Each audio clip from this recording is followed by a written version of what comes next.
तर hi hello पुन्हा एकदा नवीन व्हिडिओमध्ये मी कोमल तुमचं खूप सारे मनापासून स्वागत करते। तर बघा, हा जो पसारा आहे तर तो नॉर्मली सगळ्यांच्याच घरात असतो, पण रोजच्या व्हिडिओमध्ये हा जो पसारा आहे तर तो अवॉइड केला जातो। तर म्हटलं आज सगळं जे आहे तर तो तुमच्यासोबत शेअर करावा, तर त्याचा थोडासा हा प्रयत्न होता। तर बघा, थोडेसे जे आता दिवाळी वगैरे आहे तर त्यामुळे थोडेसे ब्लाऊज वगैरे किंवा साड्या वगैरे ज्या होत्या पिको फॉलला तर त्यासुद्धा एक्स्ट्राचं जे काम आहे तर ते सुद्धा मी घेत असते किंवा करत असते। तर ते सगळं झाल्यानंतर ऑब्वियसली घरातली जी कामं आहेत तर ती काय करायची थांबत नाही किंवा ती आपोआप होतात, अशा सुद्धा गोष्टी काही होत नाही। तर त्यानंतर इव्हिनिंगची म्हणजेच की दुपारपासून इव्हिनिंगपर्यंत जे भांडी पडतात तर ते भांडी पटकन क्लिनिंग करून मी आता बाकीचं जे काम आहे तर ते आवरून घेणार होते। तर हे जे आहे तर बघा, 2 मुलं, घरातली कामं आणि एक्स्ट्राचं जे काम करते तर मला खूप साऱ्या गोष्टींची आवड आहे। विणकाम म्हणा किंवा मग एखादं तोरण, ताटावरचा रुमाल किंवा मग अशा डिझायनर ब्लाऊज वगैरे, तर ह्या सगळ्या गोष्टी मला खूप साऱ्या करायला आवडतात आणि त्या कामामध्ये एनर्जीसुद्धा येते। कारण आवडीच्या गोष्टी करायच्या म्हटल्या तर माणसाला कंटाळा हा कधीच येत नाही। तर ही प्रत्येकाच्या बाबतीत न सांगणारी किंवा न घडणारी गोष्ट आहेच की आपल्याला ज्या गोष्टीबद्दल आवड असते आपण ती गोष्ट आवर्जून करतोच किंवा मग त्या गोष्टीसाठी वेळ काढतोच। तर माझं सुद्धा असंच काहीसं होतं। तर बघा, फायनली आता कौस्तुभ शाळेतून वगैरे आला होता, चहा वगैरे घेतला, आधी थोडंसं फ्रेश झाली चहा वगैरे घेऊन, आणि त्यानंतर ही जी भांडी पडली होती ढीगभरची तर म्हटलं की ती सगळी भांडी घासून घ्यावा, म्हणजेच की आपण स्वयंपाक करायला रिकामं। तर पटकन अशी सगळी भांडी घासल्यानंतर आमचा प्लॅन होता आज बाहेर जायचा। तर म्हटलं तोपर्यंत आवरून घ्यावा आणि स्वयंपाकाची जी तयारी आहे तर ती बऱ्यापैकी सगळी तयारी मी केली होती।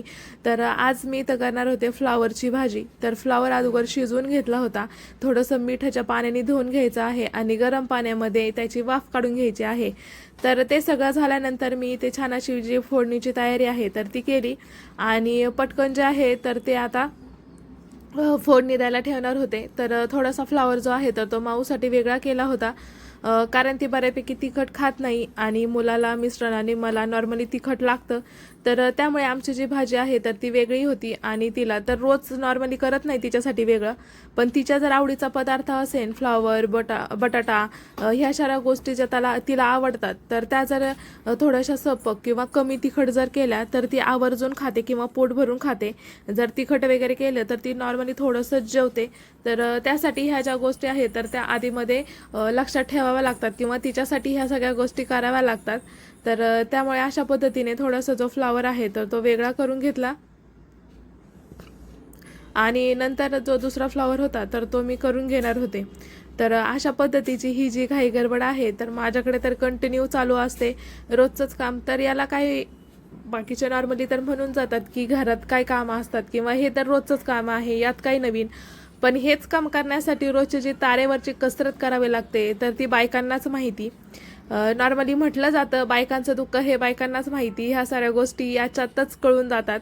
तर बघा, घरातले हे जे काम आहे तर ते तुम्ही कितीही आवरा किंवा कितीही उरका ते तर बघा, हे जे आहे स्वयंपाक तर तोपर्यंत मी जे आहे तर ते थोडंसं पीठ मळून घेतलं होतं। इथे तुम्ही बघू शकता की हे जे दोन्ही आपण फ्लावर जे आहे तर ती फोडणी देईपर्यंत दुसरीकडे जे पीठ आहे गव्हाचं तर ते बऱ्यापैकी मी मळून ठेवलेलं होतं आणि आता थोडंसं मळून घेत होते की जेणेकरून मी आता भाजी शिजली की लगेच चपाती लाटू शकेन। तर तुम्ही जर अशा पद्धतीने स्वयंपाक केला तर तुमचा सगळा जो स्वयंपाक आहे, भाजी चपाती म्हणा किंवा वरण भात, ॲट अ टाईम तुम्ही जेवढा स्वयंपाक करता तर नॉर्मली बघा प्रत्येकाच्या घरी वरण भात खाल्ला जातो असं नाही, पण नॉर्मली ज्यांच्या घरी लहान मुलं आहेत तर त्यांच्या घरी वरण भात किंवा फोडणीचा भात हे जे आहे तर ते नॉर्मली केले जातात किंवा होतात। आमच्या घरी तर असतातच।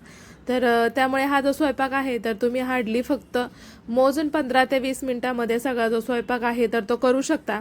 तर त्यासाठी स्वयंपाकाच्या छोट्या छोट्या आपण किचन टिप्स म्हणतो तर त्या तुम्ही लक्षात घेतल्या तर तुमचा स्वयंपाक जो आहे तर तो लवकर होतो किंवा केला जातो। तर इथे बघा, चपाती लाटण्यासाठी जे पीठ आहे तर ते मी डब्यात न ठेवता अशा पद्धतीने ठेवते। तर कारण बघा, मी तुम्हाला सांगते, आपण बघा रोज जर डब्यातून पीठ घेतलं आणि ते एक्स्ट्राचं पीठ होतंच, कधीच आपलं जेव्हा मापात पीठ आहे तर ते कधीच चपातीचं निघत नाही। तर ते घेतलं की पुन्हा त्यातच ओतायचं आणि पुन्हा त्यातलंच पीठ मळायचं। तर ते ओतताना डब्याच्या खाली सांडतं किंवा मग रॅकवर सांडून जातं किंवा मग डब्याचं झाकणसुद्धा लवकर खराब होतात। तर यासाठी मी काय केलं, एक जो प्लास्टिकचा डब्बा आहे तर त्यामध्ये जे कोरडं पीठ येतं तर ते ठेवत असते की जेणेकरून चपाती लाटताना मला त्या पिठाचा उपयोग होईल आणि आपला जो मोठा डबा आहे तर तो जेणेकरून चांगला राहील आणि व्यवस्थित पीठ वगैरे त्याला लागणार नाही किंवा खालीसुद्धा पीठ सांडणार नाही, वाया जाणार नाही। ह्या साऱ्या ज्या गोष्टी आहेत तर त्या प्रत्येक वेळेस मी करत असते। तर तुम्हीसुद्धा ही ट्रिक नक्की करून बघा, तुम्हाला सुद्धा खूप छान आवडेल आणि रिझल्टसुद्धा खूप छान आहे याचा की घरात खूप सारी त्याची मदत होती. क्लिनिंगच्या वेळेस आपण जेव्हा क्लिनिंग करतो तर तेव्हा वरच्यावर जर साफसफाई केली तर क्लिनिंगसुद्धा खूप लवकर येत नाही.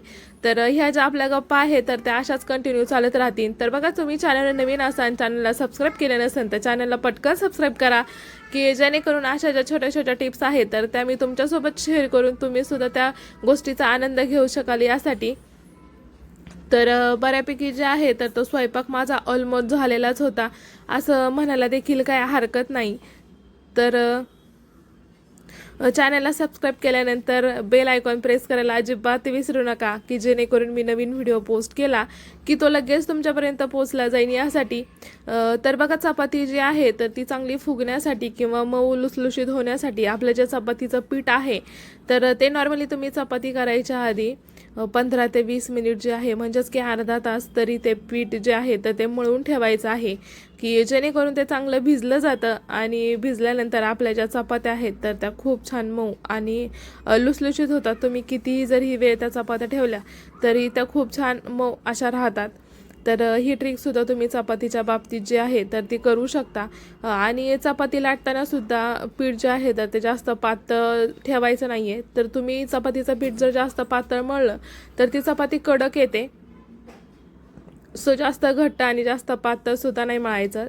त्या दोन्हींच्या मध्ये जी कन्सिस्टन्सी येते तर त्याच्यावरती तुम्ही चपातीचं पीठ जे आहे तर ते मळायचं आहे, की जेणेकरून चपातीसुद्धा मऊ राहील आणि चांगली येईन यासाठी. सो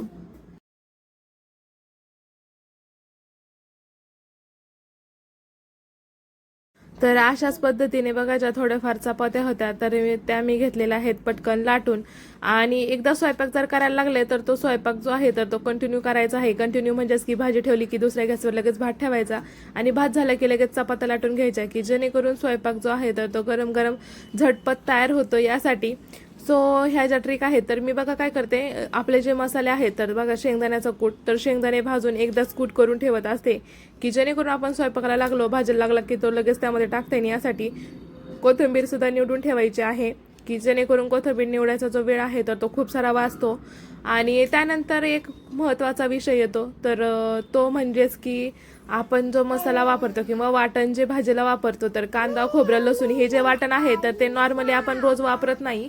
तर त्यासाठी काय करायचं, की एकदाच आपल्याला आठवड्याभराचं जे वाटण आहे तर ते करून ठेवायचं आहे. तर ते बघा, पटकन आपण जे भाजीला वापरलं तर स्वयंपाकसुद्धा आपला पटकन होतो. तर ज्यांच्या घरी लहान मुलं आहेत तर त्यांना खूप छान अशी ही ट्रिक आहे, की जेणेकरून त्यांचा स्वयंपाक हार्डली फक्त 15 ते 20 मिनिटात होऊन जातो.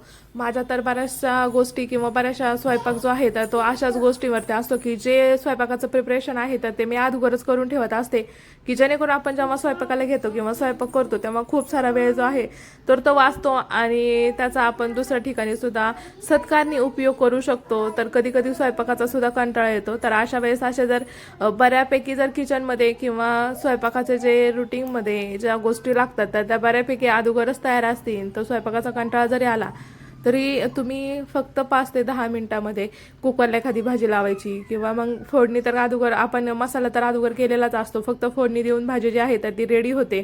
ह्या ज्या गोष्टी आहेत तर ते तुम्ही किचनमध्ये नक्की लक्षात ठेवत चला. आणि आपल्याला ज्या लागणाऱ्या गोष्टी आहेत तर तिचं काम झालं की त्या गोष्टी लगेच ठेवून द्यायच्यात, की जेणेकरून आपला जो किचन ओट्यावरती पसारा असतो किंवा जेवण झाल्यानंतर आपल्याला जे आवरायचं असतं किंवा स्वयंपाक झाल्यानंतर सुद्धा म्हणायला काय हरकत नाही, किचन ओटा जो आवरायचा असतो तर त्या गोष्टी खूप कमी होतात. कारण आपलं जर काम झालं तर बघा, आता चपाती वगैरे लाटून झाली तर पापड लगेच घासायला टाकायचा, मिठाचा डबा, भाजीला जर फोडणी देऊन झाली तर मिठाचा डबा आहे तिथे लगेच ठेवायचा.